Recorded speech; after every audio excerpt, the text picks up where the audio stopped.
Hello दोस्तों। एक अमीर आदमी और गरीब आदमी के बीच सबसे बड़ा डिफरेंस पता है क्या होता है?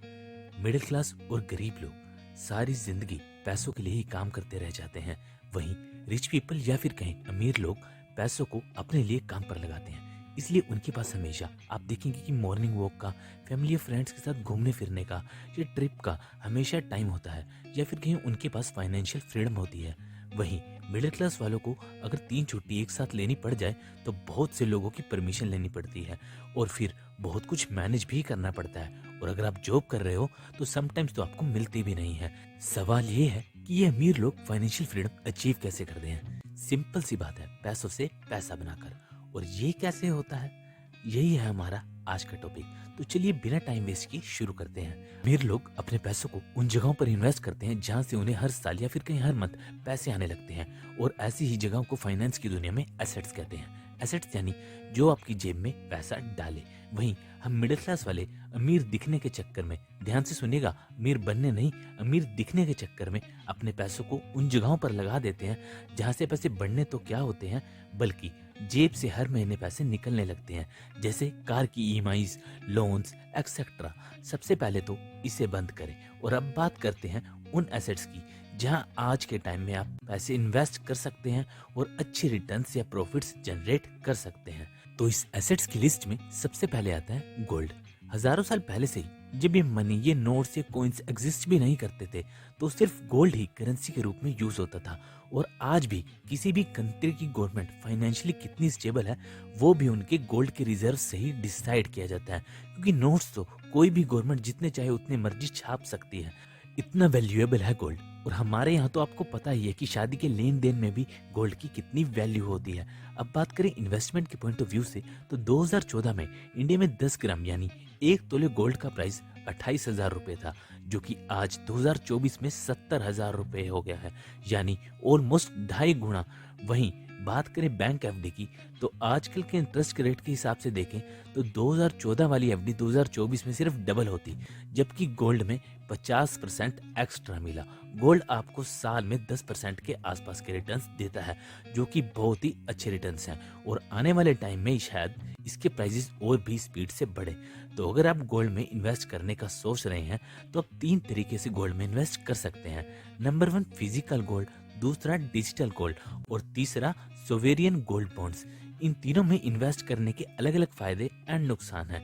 जैसे कि जिनके पास इस वक्त ज्यादा पैसे नहीं है तो वो डिजिटल गोल्ड से शुरुआत कर सकते हैं, क्योंकि इसमें आप 200 रुपए से भी इन्वेस्टमेंट शुरू कर सकते हैं। ऐसे ही तीनों के और भी अलग अलग फायदे और नुकसान हैं। अब तीनों में से आपको किस फॉर्म में गोल्ड में इन्वेस्ट करना चाहिए, इसके लिए आप देख सकते हैं हमारी दूसरी वीडियो जिसमें मैंने बताया है कि किस तरह आप स्मार्टली गोल्ड में इन्वेस्ट कर सकते हैं। उस वीडियो का लिंक आपको मैं डिस्क्रिप्शन में दे दूंगा और आप उसे इस वीडियो के बाद जाकर देख लेना। और इसी के साथ हम मूव करते हैं हमारे अगले एसेट पर, जो है इक्विपमेंट्स। आज जब वर्ल्ड इतना ग्रो हो गया है कि लोग हर चीज से पैसा कमा रहे हैं, जैसे कि मैं आपको अपने एक दोस्त का एग्जांपल देता हूँ जो कि दिल्ली में रहता है। उसने क्या किया, उसने अपने नेबर को जिसके पास जॉब नहीं थी उसे अपने पैसे खर्च करके सेकंड हैंड कार ले दी और उसे ओला में लगा दिया। अब वो उससे दिन के 500 रुपए लेता है एज ए कार रेंट, और वो बंदा भी जिसे उसने जॉब पर लगवाया वो भी हर रोज का आराम से 1500 रुपए कमा लेता है, तो उसे भी इतनी नहीं प्रॉब्लम होती रेंट देने में। तो ये हो गई विन विन सिचुएशन। मेरे फ्रेंड को भी घर बैठे बैठे 15,000 रुपए महीने का आना शुरू हो गया और इस अनएम्प्लॉयड बंदे को भी काम मिल गया। ऐसे ही आपने देखा होगा कि अमेज़न या दूसरे मार्केट प्लेस वाले छोटे लोडिंग ट्रक्स जैसे टाटा मैजिक वगैरह यूज करते हैं अपने पैकेजेस को इधर से उधर शिप करने के लिए। अब ये लोडिंग वाली गाड़ियां इनकी खुद की नहीं होती, ये उन्होंने रेंट पर ली होती है। ऐसे ही मेरे एक फ्रेंड ने भी अपने किसी रिश्तेदार के साथ मिलकर लोडिंग ट्रक लिया, और क्योंकि उनकी थोड़ी बहुत रेफरेंस थी तो उन्होंने अपने ट्रक को लोकल अमेज़न डिलीवरी ऑफिस वालों को दे दिया रेंट पर। अब वहां से उन्हें हर मंथ अच्छी इनकम आती है। जरूरी नहीं कि आपको सिर्फ गाड़ियों में ही इन्वेस्ट करना है, आप चाहे तो और भी किसी इक्विपमेंट में इन्वेस्ट करके उन्हें रेंट पर देकर अच्छी कमाई कर सकते हैं। आप चाहें तो अगर आपके घर कोई एक्स्ट्रा 2 व्हीलर है तो वो भी आप किसी फूड डिलीवरी वाले को रेंट पर दे सकते हैं और थोड़ी बहुत इनकम जनरेट कर सकते हैं। और ऐसे ही बहुत कुछ आप कर सकते हैं, सिर्फ आपको दिमाग लगाने की जरूरत है।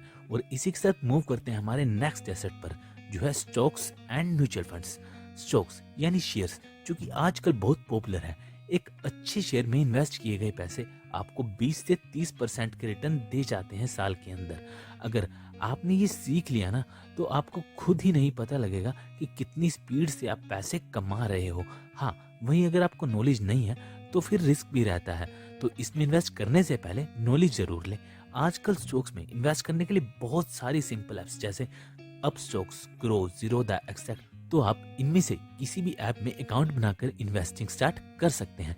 इन केस आपको शेयर मार्केट की नॉलेज नहीं है और लेने का भी टाइम नहीं है, तो आप अपने पैसों को म्यूचुअल फंड में इन्वेस्ट कर सकते हैं। म्यूचुअल फंड में इन्वेस्ट करने भी शेयर मार्केट में इन्वेस्ट करने की तरह ही होता है, बस फर्क इतना होता है कि शेयर मार्केट में आप खुद ट्रेड करते हैं, वहीं म्यूचुअल फंड्स में आप प्रोफेशनल्स को या फिर कई म्यूचुअल फंड कंपनीज को थोड़ा सा अमाउंट पे करते हैं और वो आपके बिहाफ पर ट्रेडिंग करते हैं। आप में से जिन लोगों को शेयर्स खरीदने या बेचने का ना तो टाइम है और ना ही नॉलेज, उनके लिए म्यूचुअल फंड्स एक बहुत ही अच्छा ऑप्शन है। म्यूचुअल फंड से आपको ऑन एवरेज 15% पर ईयर के रिटर्न्स मिल जाते हैं, जो कि देखा जाए तो एफडी से इंटरेस्ट से डबल है। और दूसरा बेनिफिट ये है कि इसमें आप सिर्फ 500 या 1000 रुपए मंथली से भी स्टार्ट कर सकते हो। और अगर आपको म्यूचुअल फंड्स के बारे में डिटेल में जानना है तो उस पर भी हमने एक अलग से वीडियो बनाई हुई है, जिसका लिंक आपको डिस्क्रिप्शन में मिल जाएगा। तो मूव करते हैं हमारे नेक्स्ट पॉइंट पर, जो है डिजिटल एसेट्स। नेक्स्ट थिंग जिससे आप आजकल के इस डिजिटल वर्ल्ड में पैसे कमा सकते हैं वो है डिजिटल एसेट्स। अगर आपके पास किसी भी चीज़ की नॉलेज है ना, तो आप उससे भी घर बैठे बैठे पैसे कमा सकते हैं। जैसे अगर आप टीचर हैं या आपके पास कोई स्किल्स हैं जैसे पेंटिंग, वेबसाइट डेवलपमेंट, तो आप अच्छी सी वीडियोस बनाकर उनका कोर्स बनाकर ऑनलाइन साइट्स जैसे यूडेमी, कोर्सेरा ऐसी साइट्स पर डाल सकते हैं। और पूरे लाइफ टाइम जब जब लोग आपके कोर्स को बाय करेंगे तो आपको पैसे आएंगे। बस आपके सिखाने का तरीका अच्छा और कंटेंट नॉलेजेबल होना चाहिए और आपका एसेट क्रिएट हो जाएगा। या फिर आप अपना यूट्यूब चैनल भी क्रिएट कर सकते हैं, ये भी डिजिटल एसेट ही है। यस, इसमें आपको मनी तो नहीं बट अपना टाइम ज़रूर इन्वेस्ट करना पड़ेगा। और एक बार आपके अच्छे से सब्सक्राइबर्स आ गए और आपने वॉच टाइम गेन कर लिया, तो ये यूट्यूब चैनल भी आपके एसेट की तरह ही काम करेगा, क्योंकि आपको अपनी पुरानी वीडियोस पर जो व्यूज आएंगे उससे भी आपको लाइफ टाइम पैसे मिलता रहेगा। और YouTube मोनेटाइजेशन के साथ साथ आपको ब्रांड प्रमोशन भी आते हैं जो आपको अच्छे खासे पैसे दे जाते हैं। बाकी आपने खुद भी कई सक्सेसफुल यूट्यूबर्स का लाइफस्टाइल देखा ही होगा। तो अब मूव करते हैं हमारे नेक्स्ट एसेट पर, जिसका नाम है रियल एस्टेट। रियल एस्टेट या प्रॉपर्टी एक बहुत ही पावरफुल एसेट है। इंडिया के बड़े बड़े बिजनेसमैन, पॉलिटिशियंस, सेलिब्रिटीज सभी ने इसमें इन्वेस्ट किया हुआ है। रियल एस्टेट में इन्वेस्टिंग का फायदा ये है कि आपकी प्रॉपर्टी के प्राइसेस तो बढ़ेंगे ही, और इन दी मीन टाइम आपको उसका रेंट भी आता रहेगा और हर साल रेंट बढ़ता भी रहेगा। लेकिन आप सोच रहे होंगे कि रियल एस्टेट में इन्वेस्ट करने के लिए तो बहुत सारे पैसे चाहिए, मिडिल क्लास वाला बंदा भला रियल एस्टेट में कैसे इन्वेस्ट करेगा? इसका सोल्यूशन भी है। जिस तरह ऊपर मैंने बताया कि म्यूचुअल फंड में इन्वेस्ट करने के लिए आप 500 या 1000 रुपए से शुरू कर सकते हैं, वैसे ही रियल एस्टेट में इन्वेस्ट करने के लिए real estate investment trust right companies होती हैं। जिस तरह म्यूचुअल फंड कंपनी सभी लोगों से पैसे लेकर शेयर मार्केट में इन्वेस्ट करती हैं, वैसे ही ये राइट कंपनीज रियल एस्टेट में पैसे इन्वेस्ट करती हैं और इनके प्रोफेशनल्स बड़े बड़े रियल एस्टेट प्रोजेक्ट्स को बाय करके उन्हें रेंट पर देते हैं ब्रांड्स को, और सेल भी करते हैं। और रेंट से जो पैसे आते हैं वो एज ए डिविडेंड सभी इन्वेस्टर्स में डिवाइड हो जाता है, यानी आपको हर 6 महीने बाद डिविडेंड भी मिलता है। और जो प्रॉपर्टी के प्राइसेस बढ़ रहे हैं वो प्रॉफिट अलग से आपकी इन्वेस्टमेंट अमाउंट के हिसाब से। इस तरह से आप 100 करोड़ वाली प्रॉपर्टीज में भी इन्वेस्ट कर सकते हैं। जितना भी आप करोगे उसी की परसेंटेज के हिसाब से आपको होल्डिंग मिल जाएगी और प्रॉफिट भी उसी हिसाब से होगा। इसकी और डिटेल में जानकारी के लिए आप गूगल कर सकते हैं। अब मूव करते हैं हमारे आज के लास्ट एसेट पर, जो है फाइनेंशियल नॉलेज। और अगर आपको ये वीडियो अभी तक अच्छी लगी है तो जल्दी से चैनल को सब्सक्राइब कर दें और वीडियो को लाइक कर दें। हमारा सबसे बड़ा एसेट होता है हमारा ब्रेन, या फिर कहीं नॉलेज, जिसकी वजह से आप जितने चाहें उतने पैसे बना सकते हैं। रिच पीपल और पुअर पीपल में एक बहुत बड़ा डिफरेंस जो होता है शुरू से ही, वो होता है gap of financial knowledge. Rich लोगों को पता है कि पैसे कहाँ इन्वेस्ट करने हैं, टैक्स कैसे बचाना है, पर पुअर और मिडिल क्लास वाले लोगों को पैसों को स्मार्टली यूज करना नहीं आता। हम जितनी अपनी फाइनेंशियल नॉलेज को अपग्रेड करेंगे उतने ही पैसे बचाने और पैसे बनाने के तरीके हमें पता लगते रहेंगे, हमारे अंदर डेवलप होते रहेंगे। तो आप अपना फाइनेंशियल आईक्यू बढ़ाने के लिए फाइनेंशियल बुक्स पढ़ सकते हैं या हमारी पर्सनल फाइनेंस की वीडियोस भी देख सकते हैं। तो ये थे वो कुछ एसेट्स जो आपको अमीर बनने में हेल्प करेंगे।